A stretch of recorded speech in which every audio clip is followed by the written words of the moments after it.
Hey there, I'm Yami, your Latina next door. Welcome back to mi casa. Today we're going to be doing several neutral DIYs that are going to be perfect for this winter season to keep things nice and bright in your home. Previously, I had gotten these posts off Facebook Marketplace for only $10. And while not all of these DIYs in this video are going to be this extensive, I do like to share these because these are just a way of using something that you might not think in a different way. Now I'm going to be using the top portion of these posts, and I'm only going to be using one for this. And what I had my husband do is I had him cut off this top piece and then split it down the middle in order to create two pieces out of one end. We also used some wood from some previous projects, and I had him cut them down to size. Next, I applied some wood glue down in order to adhere both pieces of wood together, and then I clamped them down in order to hold it together while the pieces dried.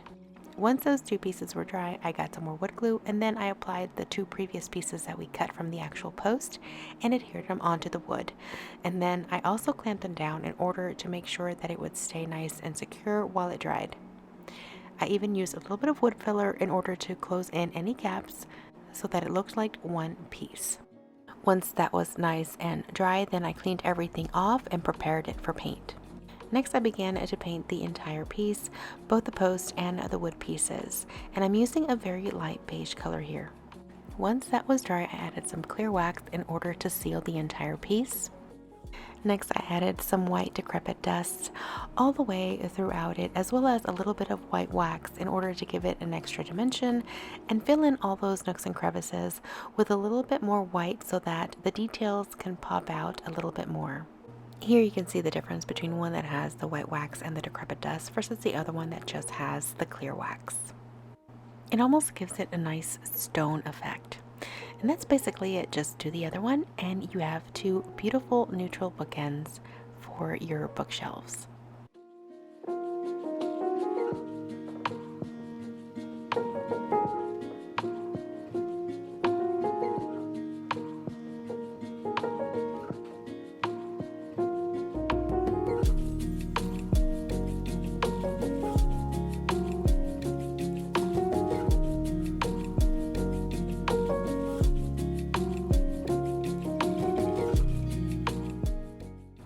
The next DIY is going to be super simple and something you can do very easily with things that you probably already have on hand.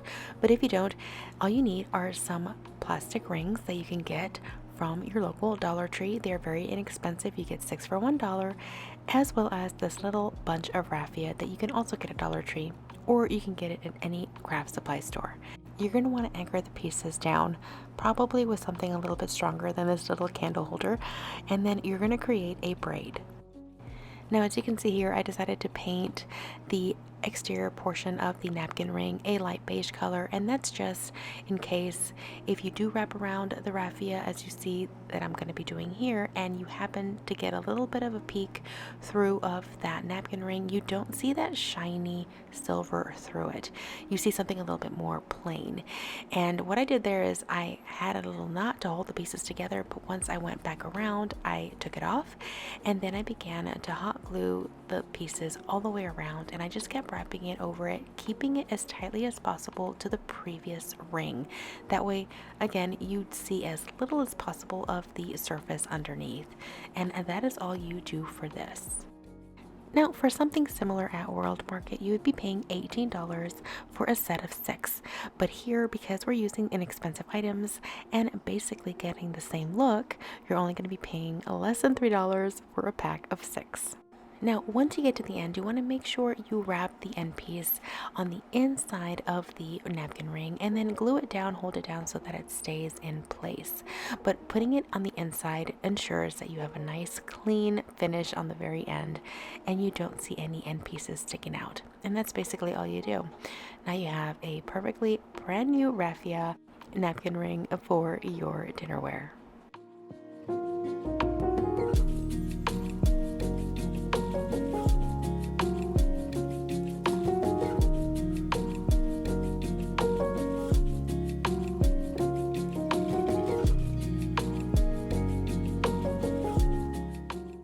Now, I was inspired to recreate this round wood mirror from Pier 1's website.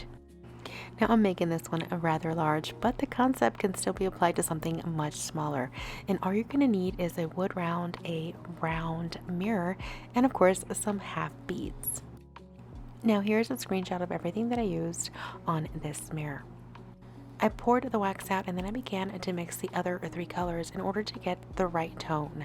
I was trying to get some of that yellow away from the wood, and so I started adding this in different layers. Once I was happy with the color, I added it into the wax and then I began brushing it all over the wood round. Of course, removing it where I thought necessary and then adjusting the color tone to get the exact color I was looking for. I applied the tinted wax in sections, just adding more as I thought it needed it until I got the right wood tone. Of course, in order to prevent blotchiness, I did make sure that I was going along with the wood grain so that you didn't see any ugly sections just kind of jumping out at you. Everything was nice and smooth and consistent this way. I made sure to do the same to the outer edge of the mirror, and then I moved on to the beads and I did the exact same thing to them. Once everything was dry, I placed the mirror on top of the wood round and I measured around just to make sure that I was placing it directly in the center. I traced the mirror all the way around very lightly with a pencil, and then using E6000, I adhered the mirror onto the center of the wood round. I left it alone to completely dry before I placed the beads on it. I used E6000 in order to add the beads one by one all the way around the perimeter of the mirror, and with my little helper I was able to do it in no time. Then, because I wanted a more whitewash look, I added some paint to the clear wax like I did earlier with the darker colors, and I began lightly brushing the surface of the mirror with that white wax. And then I took a cloth and rubbed it in certain areas and removed excess wax where I didn't want it to be as heavy. I kept doing this until I got the desired look, and I even used a small painter's brush in order to get throughout all of those nooks and crevices between the wooden beads. Finally, when everything was dry, I cleaned off the mirror and I placed it on my mantle, and here is how it turned out.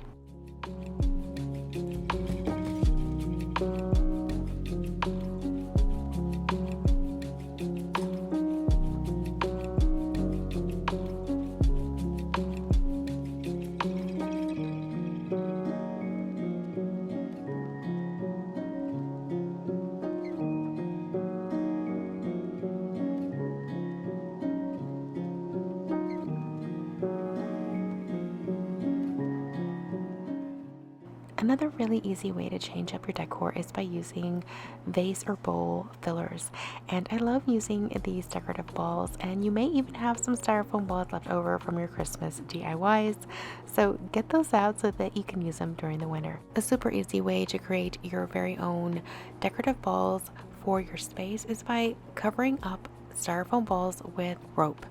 And even if you don't have that much rope, it's okay, because if you combine more than one, you can cover more surface area and it will give your decorative spheres a lot more interest. And it's so easy. Just make sure you start very nice and neat and keep holding and pressing down the ropes as you hot glue them around. And then just make sure you do this very tightly and keep everything nice and consistent as you move.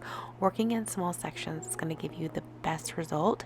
And of course, you can use this with one type of rope, one color rope, or you can mix and match like I do, because I think it just makes them a little bit more elevated as far as looks is concerned, and you can just use a lot of different textures. Also, when you get to the very end, just make sure you take your time and hot glue it nice and cleanly down so that it looks very professionally made.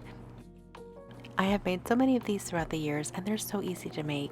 It's just a nice option to have in your stash when you need to change things up.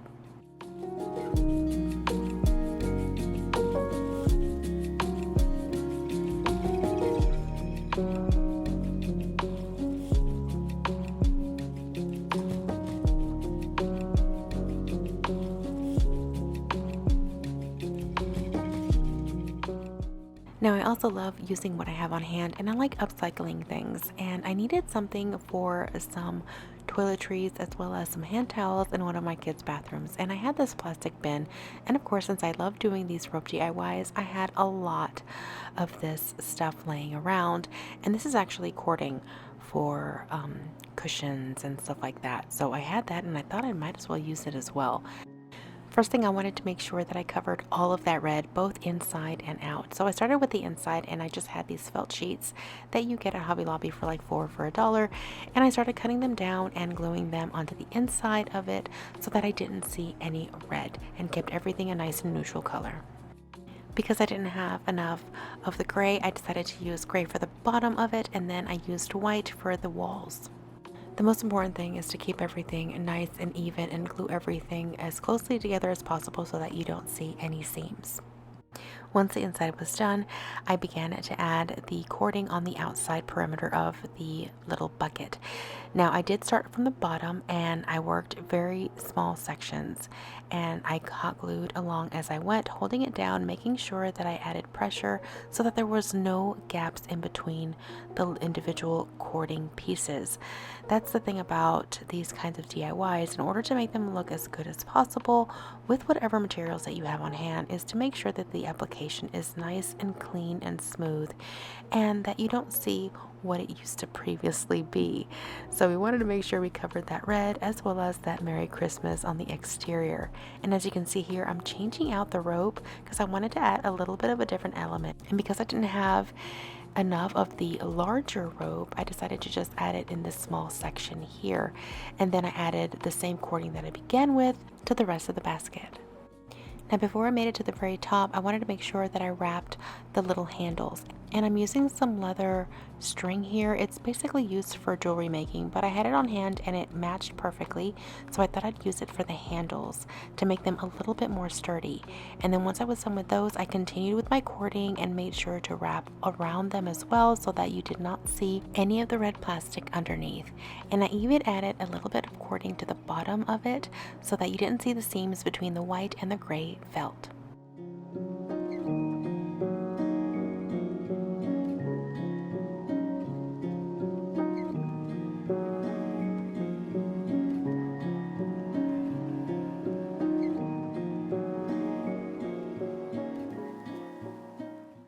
Now, this is probably one of my favorite DIYs, and I'm going to encourage you to look at things a little bit differently when you go to the thrift store. Now, this leather green purse caught my eye at one of my local thrift stores, and I just had to get it because it was just a beautiful green color. Of course, I wasn't going to use it as a purse. I wanted to take it apart and create several DIYs from it, as a matter of fact, but this one in particular is I wanted to do cushions for my chairs, and I had this great idea because I saw this inspiration in Ballard Designs of a color block pillow, and I thought it was just beautiful. However, mine is with leather instead of velvet. And because I love to sew, I already had some of this tan fabric on hand. I just had to cut it down in order to create two sort of lumbar cushions. And so I cut everything into measure. And of course, if this is something that you'd like to make, it would just depend on the size of the fabric that you can remove from your purse. And I just wanted to make sure that I use as much of it as you can see here. And I was grabbing as much of it as I can get, making sure I got as close to the seams as possible. Now, once I cut the pieces out that I needed, I made sure to center it where I needed it on the cushion, and then I began to attach it to the rest of the fabric. Now, of course, this does require a little bit of sewing skills. I would not recommend gluing this as a project just because it's just not going to end up being as durable or lasting as long. But of course, if you can sew a straight line, you can definitely do this. Now, I did decide to go a little bit extra and add an additional feature to this pillowcase, and I took another piece of the purse and I added it to the front area where that green leather was, and I sewed it right on the center. Now, in order to be as cost effective as possible when I create cushion covers, I usually don't do a zipper and just do an envelope closure on the back of the cushions. And that's what I'm doing here. All that is left is to put the pillowcases right side out, add some inserts, and there you go.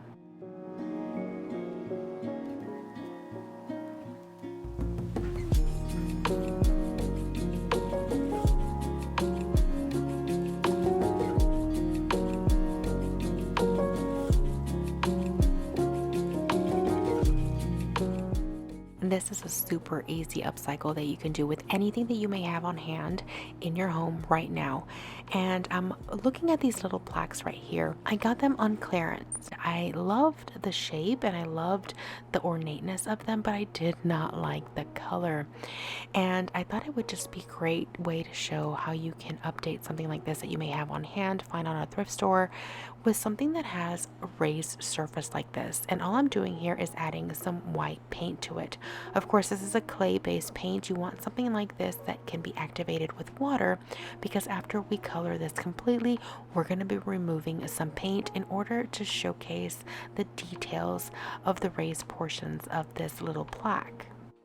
Now, once the paint was somewhat dry, I came in with a damp cloth and I began rubbing all of the raised areas so that I can remove the paint, therefore revealing the pattern that's underneath. And I personally think this looks so much better than having the solid color.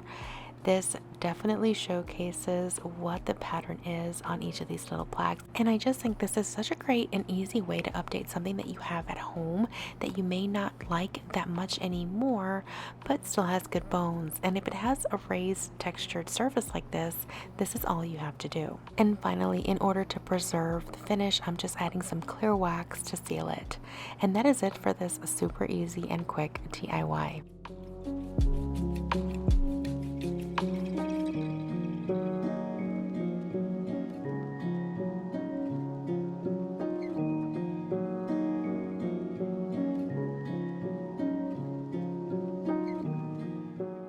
Now, if you have a mirror lying around your house and you wish to update it, here's an idea for you. I've had this mirror for a while and I was kind of tired of the black look, but then I saw this one at Kirkland's and I thought it was just absolutely beautiful. So I decided to go ahead and give it a makeover. And this can apply to any style mirror that you have. There's always ways to update them instead of having to invest in a new one. So first thing I did was tape off the mirror, and then I began placing the half beads all the way around the perimeter. I wanted to make sure that everything laid nice and even, and I knew exactly where I was going to glue them beforehand.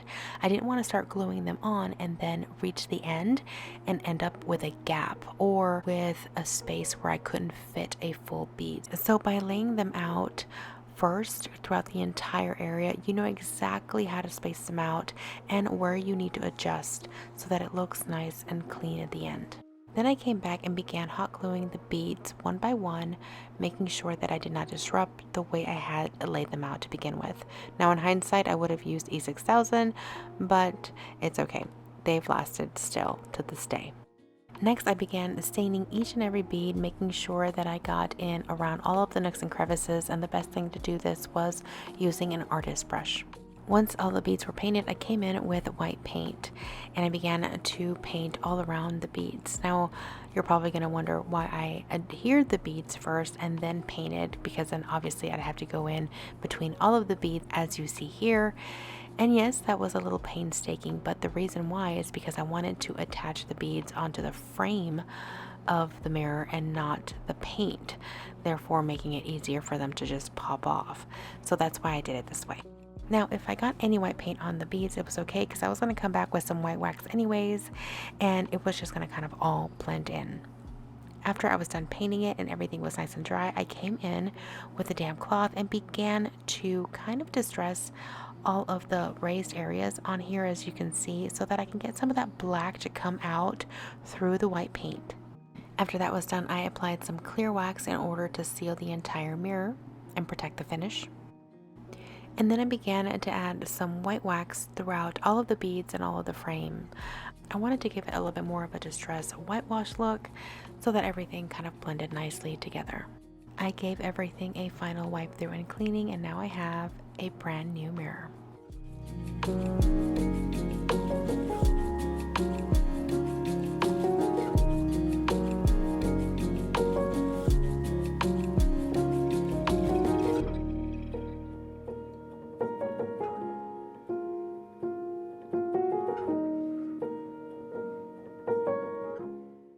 Well, Well, that's it for today's video. I hope you enjoyed it. If you did, please make sure to give this video a thumbs up and let me know in the comments below which one of these was your favorite. If you have not subscribed already, please go ahead and do so. I hope this inspired to use things differently, use what you have, as well as use items that are very inexpensive in different mediums in order to create neutral items for your home.